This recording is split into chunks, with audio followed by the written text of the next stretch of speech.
Welcome back to the Maximum Lawyer Podcast. I'm Jim Hacking. And I'm Tyson Mudrix. What's up, Jimmy? Well, Tyson, I see you got your Filevine shirt on, so that's always good to promote one of our longtime supporters. I'm excited about our show today. We just got off the Monday morning call on Tuesday. This is the day after Labor Day, so we had to juggle some things around a bit. But our guest today, as you know, is Jonathan Barber. He's a franchise lawyer, and he's the go-to guy when it comes to franchising. I'm excited about having him on the show. Jonathan, thanks for being here. Yeah, thanks for having me, guys. It's been a long time goal of mine to powwow with you guys on the podcast since I think I started listening probably early 2017. And I looked back and saw I joined the Facebook group in August 2017.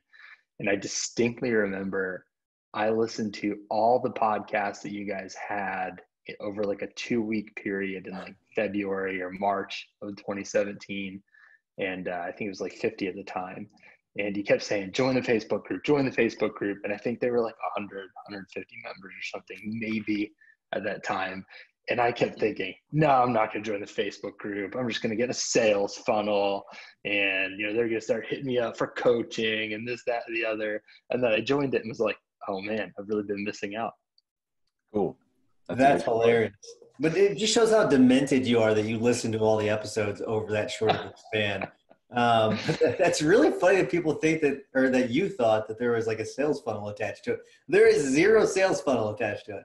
Not at all. Yeah. It's just a good group of people getting together.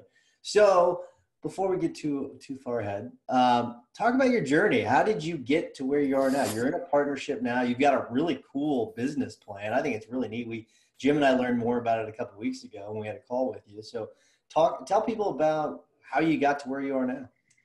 Yeah, so I graduated from Liberty University School of Law in 2015, and it's a relatively new law school. I think I was in maybe the 11th or 12th graduating class. Huge university, but pretty new law school. And when I graduated, I passed the bar right away, and I had been hunting for a job in North Carolina. My wife has had a pretty extensive corporate career, and so she got a job down here like instantly.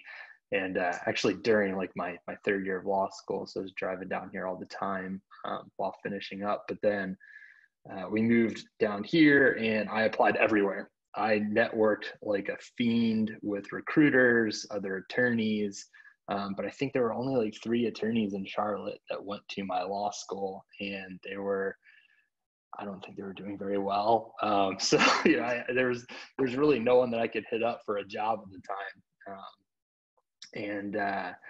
But I applied everywhere from in-house positions to big law firms, small law firms, and I really hit the ground running. Ended up teaching business law at a community college right up the road, just to start making some income while I was trying to find a job as an attorney. And my fallback was going to be I was just going to open my own law firm, which back then would have been a really, really bad idea. I didn't know, half the stuff I know. I knew nothing of what I knew today about running a law firm, but I eventually ended up on Craigslist, and I found an ad for an independent contractor, attorney, an associate, I guess. And it was with this firm, Shelton and Power. And they ended up hiring me. I trained with them and everything. The Jason Power, who's my now law partner, he was the Power in Shelton and Power. And I still joke that the last time I wore a 3-piece suit is when I sat down across from him in his jeans and his t-shirt and interviewed to work at his law firm. And he had exclusively practiced franchise law for 8 years or so at the time. And I dove right in, learned everything about it. We became great friends, and I eventually learned that for a while he had been planning on parting ways with his law partner of several years at the time. It was just an unhealthy relationship, and we went out to lunch one day, and he told me that he was done, he was getting out, and asked if I wanted to go in 50-50 with him on a new firm. And, I had been licensed to practice law for 6 months, and that sounded really cool. So I gave him a tentative yes, and told him I had to run it by my wife, who she was definitely my sugar mama at the time with her big corporate job. And she took a lot of convincing, but she gave me the go ahead. And I think I remember like her putting a time limitation on it. Like you have to start making money by X or something like that. But anyways, we left that old firm, started the new one on May 5th, 2016, Cinco de Mayo. And so every year we celebrate that with margaritas and tacos with the whole team, but and maybe shots of tequila. But we launched Barber Power Up Law Group on May 5th, 2016. And my first kid was born, emergency C-section, June 4th, 2016. So that was a summer of not really getting anything going. A lot of wheels spinning. It was off to a really slow start. But then fast forward, we kind of niched down to just doing franchise law. We cut off doing all business work. I was doing a lot of referral service, litigation, and stuff like that to make money to meet my wife's demands and timelines. But then we ended up rebranding to Franchise.Law in 2018 or 2019, and just doing franchise law. And so we flipped that switch on, and a lot of that was due to a lot of books that I read about, it's better to focus on one thing, and really a lot of the stuff that you guys talked about. I remember back then you would have Jim arguing that you can only do one thing, and you would have Tyson say, "No, you could do personal injury and criminal defense. You could totally do that." So, yeah, and then look at yourself now. So, so that's Jim a little bit of background. Me. He finally convinced me. Yeah. No, the market convinced you. I didn't convince you. And your lifestyle got better when you picked one, and you picked the one that was better for your lifestyle. No doubt. No doubt. That's a lot to unpack there, Jonathan. I mean, the first thing, based on what you said, that caught my attention was the idea of the sugar mama or the sugar daddy on the side when you go out on your own. And the cajoling and begging that must be laid at the feet of said sugar mama or sugar daddy. I remember that for sure with my wife when she was at the law school. We knew that we had our mortgage paid, and I knew that we had our health insurance, and that's what gave me the freedom to even contemplate going out on my own with kids. So that can't be underestimated. You want to talk a little bit about that?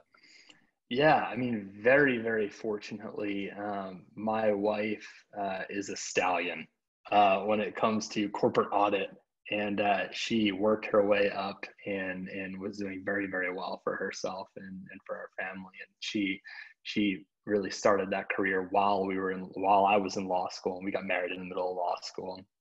And she really supported me through law school and graduation and taking the bar and everything. I didn't work at all while studying for the bar, just did that full time. And so yeah, we had that safety net. And she even supported me while I was doing that first job as an independent contractor, attorney, just eat what you kill. And I think I look back and I did not make very much money at all because I did not know how to kill things. So, I learned business development, really trial by fire. But we always had that, that was covered. We had insurance. She was actually in the hospital for a month or so before that C-section. And so that was, a real difficult time, but we always had her income to take care of us. And without that, I mean, I see some of these guys coming out of law school and just jumping right in and starting their own firm, and they don't have that safety net. And I get real concerned because I don't know, or what are they going to do if they have a bad month, right? There's just nothing, no backup. So Jonathan, I'm curious how it went with whenever you partnered with who you partnered with, because you normally see lawyers that partner with like former classmates or like right out of law school. But I mean, you partnered with someone that has significantly more experience than you do. So what was that relationship like? And what was the experience like once you all launched? Yeah, so I was supposed to start a firm with 4 other guys that I was graduating law school with, and I was the only one that passed the bar. So that dream kind of went up in flames. Wow. But it probably better because we had this whole idea of like, yeah, well, you're really good at real estate and you're really good at wills and you're good. So we would just form this general practice and probably would have done well. Jason, if you guys ever get to meet Jason, he listens to the podcast as well. He and I are kind of the same person, which I guess is probably a good and a bad thing to some extent, but our personalities are incredibly alike. At the time that we were starting a firm, he just really wanted more transparency in a partnership, and I was like, yeah, man, I'm an open book. But I was having my first kid. His first kid was a year old. Fast forward, my kids are now 4, 2, and 4 months, and his kids are I think 5 and 3. So we have young kids, and we're just in that same season of life. We have the same goals for what we want the firm to really do for us personally and our families. And yeah, I mean, I joke because I still get like young lawyer discounts and he doesn't. But other than that, I mean, we've had a really, really great partnership. So talk to us about your setup. What do you have for team-wise? What do you have technology-wise, Jonathan? Yeah, so it is Jason and I, and then we have my wife left Bank of America as our chief executive officer, and she brings all that analytical background to the firm, and she does a lot of our processes, and she tells us when certain clients are not profitable and we need to fire them and things like that. She handles all the invoicing, the billing, and a lot of the back end stuff. And just does that really well. Then we have a director of marketing who handles a lot of our intake and kind of all our marketing campaigns. And we have a paralegal who has been with us for, I think, 2.5, almost 3 years now. While we've had other paralegals come and go, he's really become like a specialist in franchise law, and he's fantastic. And that's our current team right now. All right, I could go into our tech stack. We've got a wild tech stack, but that's kind of evolved over the years. We're gonna have to get into that in a second, but I want to, because I do want to hear what that is. But I want to talk about how you get your clients, because you've got sort of a diverse mix of clients. You've got them on both sides. But like, first, before you get to that, how the hell did you get Franchise.Law? Which, I mean, did you just luck into it? I mean, like what? Like, talk about that, and then talk about your marketing. Yeah, so we probably own like 50 URLs that we just acquired over the years. Everything from like Charlotte franchise lawyer, North Carolina franchise attorneys, and everything you could think of. And it's like January 2018 or 2019. The .law thing was taking off, and I had a friend, Chris Clark, who bought Clark.law and rebranded his whole firm as Clark.law. And he does like small business and IP work. And I thought it was a really cool looking brand. And there are other attorneys out there in our space that brand themselves as like, the franchise lawyer or whatever, stuff like that. Franchise.Law.com was taken. So I just checked and reached out to like the .law people of the universe and was like, hey, what would it cost me to get Franchise.Law? And then, I went through their whole sales pitch and everything and negotiated, and I think I bought it for like $2,000 or something like that. And but we committed that we were going to rebrand the law firm as Franchise.Law, and a lot of that came from talking about, you guys had various people on the podcast at different times who would say, well, we want to get away from Barber Power PLLC because then people are coming for Barber, people are coming for Power, and we want to run it more like a business. And that was our thinking. And I've had to challenge several people along the way who've said, oh, well, that's not going to work real well for SEO and things like that. And turns out it does. So if anyone wants definitive evidence, .law domains are great for SEO purposes. And then it's really funny, like the biggest trade association in our space is the International Franchise Association. Huge organization, and its URL is franchise.org. So we joke, you go to franchise.org for them, and you go to franchise.law for your legal needs.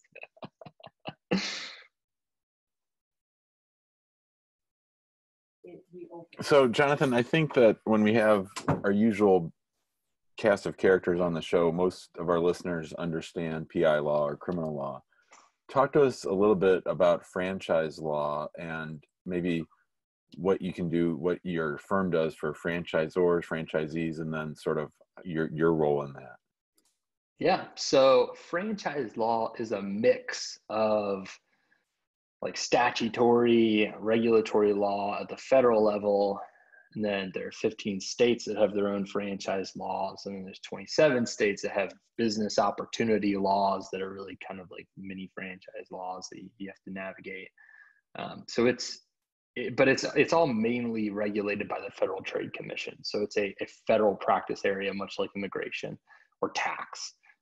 So we are able to practice in that limited area of law across state lines because it doesn't really interact with state law very much. And then attorneys that get paid a lot more than I do to just think about things have written articles about how it falls under those exemptions in various states, for unauthorized practice of law, where it's representing a client in a very limited manner and whatnot. So what's real cool about it being a niche practice is that I'm not just limited to North Carolina, because there's a fair amount of franchise activity here, but it's much better to be able to open myself up to clients all over the world, let alone the United States.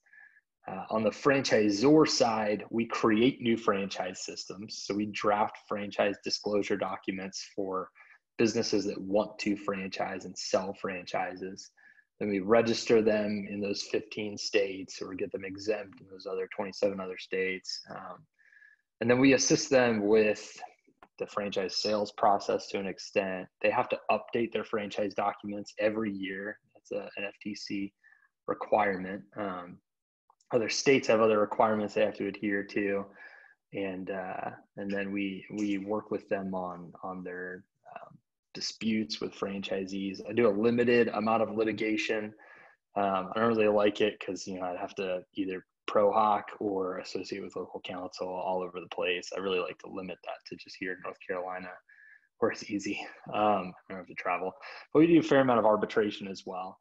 And mediation quite often on the so that's most of it on the franchisor side. So we work with startup franchisors and we work with ones that already exist.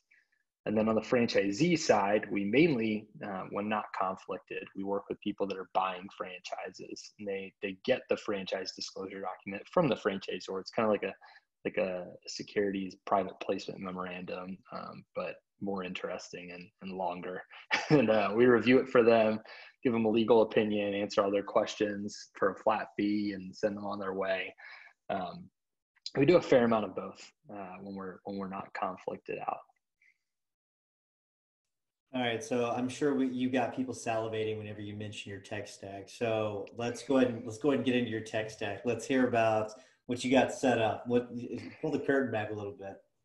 So sometimes late at night, I just pull up Zapier and I just plug in different apps and see what they can do with each other. No, I'm kidding. Listen, Zapier is amazing. It's not a late at night thing, okay? It's like a Friday thing. Yeah, no, I'm with you. No, right, like a nice, or like in the middle of the afternoon, you're like, okay, I'm getting a little worn out. Let's go to Zapier. Let's figure out what I can do here. Yeah, right. So we're fully on G Suite. We work with Clio. I've looked into Filevine a little bit. I don't know that it's really appropriate for our practice area, but I'm always open. We made a huge switch a few years ago from MyCase to Clio. And it was a very difficult migration, so we don't really want to migrate again. But we use Slack for all of our client communication. Lawmatics is our front end on everything, in conjunction with Acuity for scheduling, and all these things link together through Zapier. Our website is Blue Shark Digital, 100% all the way.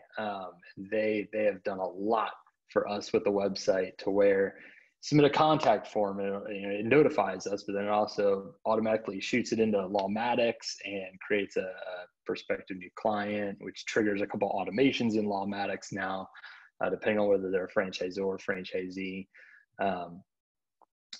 We have everything up in Google Drive, so my paralegals can work from anywhere. We use Google Drive file stream that allows us to basically have our entire server in the cloud, and we've got it backed up. And then a lot of just little things in the background. We kind of live out of a software called Red Booth. It's like Trello, but with more task assignment and analytics. It's really, really cool. If any of you guys have never heard of Red Booth, I would definitely check it out.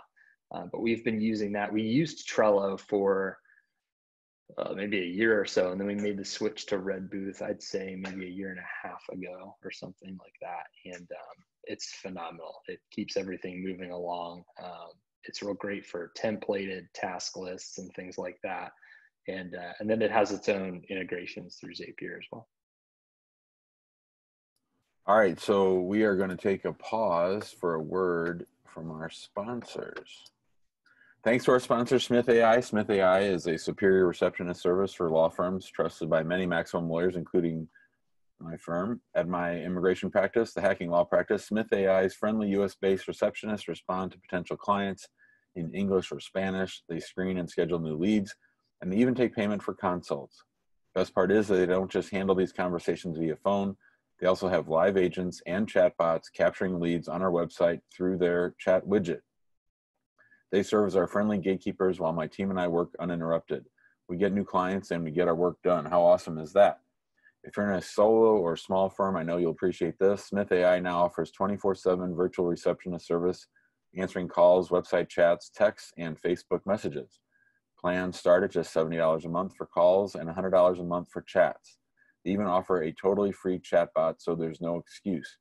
Try Smith AI today and see for yourself why attorneys like me say Smith AI receptionists are the secret to business growth. Hey, Jimbo. Yeah. Real quick, before you wrap it up, this chatbot thing, how's this working for you? Do you know much about it? Yeah, I do, and it works really, really well. You can script out whatever you want them to talk about. It's a total pick your own adventure. And the nice thing is that once it hits a certain level, because they're 24/7 now, it just kicks it right over to a live person once they've gotten to that part of the path. So yeah, that part works well. Cool. All right, I was just curious. All right, I'll let you finish. Before I was so rudely interrupted, what I was about to say was that Smith AI offers a free trial, and Maximum Lawyer listeners get an extra $100 discount with promo code MAXLAW100. That's MAXLAW 100. Sign up and learn more at www.smith.ai. Trust me when I say, don't let another day go by. Try Smith AI. All right. I'm rhyming. All right. So Jonathan, what's the 3-year future hold for your firm? Yeah. So, I've had strategy calls with you guys, kind of talking about the direction that we want to go in. And I think to an extent, representing franchisors, we take the role of being a firefighter. And I was listening to one of the what was supposed to be a Max Law Con presentation that was given to the guild. That was on the podcast a little while ago. It was the subscription model one. And she was talking about how you really have to narrow down the scope of representation. Back up. Our franchisor side is all on a subscription model. I got to start there. So our franchisors for a fixed fee each month get unlimited access to us, which is a good thing and a very bad thing at the same time. But we are essentially firefighters on call, and we do a lot of firefighting. And so we go through kind of like seasonal burnout. And it's really important for us to take vacations and kind of check out. Like I just getting back from a vacation today, and getting back into the office. I already feel really recharged and re-energized and ready to get back into it. But our franchisor work is great because it's recurring monthly revenue that, it's a great thing for meeting your bills and everything. But then our franchisee work has a much higher ROI on it. So that's kind of the two sides of the practice that we balance. In 3 years, I don't know. We're really going to be beefing up marketing on the franchisee side, not necessarily killing off the franchisor side, but testing it out to see just which side really kind of provides what we're looking for in getting it out of the firm. But I mean, I could talk all day about operating and marketing a niche law practice where we just do one thing. But I think that even within that, you can find ways to really make your firm serve your personal needs. So, I mean, I can't really tell you exactly where we'll be in 3 years. We're getting out of our lease and going entirely virtual sometime between now and next September. That's when our early out is, but I'm already trying to negotiate out with our landlord.